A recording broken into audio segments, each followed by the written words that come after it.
आजी आजोबा आणि नातवाचं नातं एकदम वेगळं का असतं? जेव्हा मुलं मोठी होतात ना, तेव्हा आई वडिलांपेक्षा जास्त महत्व ते आजी आजोबांना देतात. त्यांचे लाड करतात, त्यांना समजून घेतात आणि त्यांच्यासाठी आपल्याशी भांडतात. का बरं? कारण जेव्हा ते बाळ लहान असतं ना, तेव्हा आजी आजोबा रिटायर्ड झालेले असतात आणि त्यांच्या बरोबर जास्तीत जास्त वेळ घालवत असतात. झालेल्या चुका पाठीशी घालणारे आजी आजोबाच असतात. आई वडिलांच्या नकळत गुपचूप चॉकलेट देणारे आजी आजोबाच असतात. एखादी चूक झाली तर ते कन्फेशन ऐकून घेण्यासाठी आजी आजोबाच असतात. ज्या वेळेला आपलं मूल मोठं होत असतं ना, त्यावेळेला आपण ऑफिसमध्ये बिझी असतो आणि त्यांच्या आठवणींमध्ये आपण जास्त राहतच नाही. जेव्हा आपलं मूल मोठं होतं ना, तेव्हा आपल्याला तो मिसिंग बॉन्ड जाणवतो. का बरं असं होतं?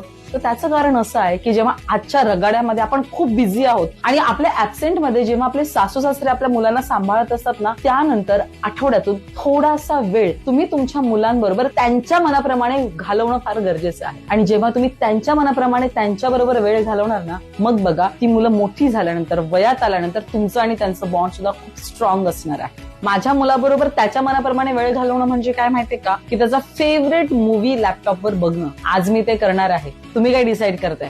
आम्हाला कमेंट करून कळवा. त्यासाठी लाईक करा, शेअर करा आणि फॉलो करायला विसरू नका. थँक्यू.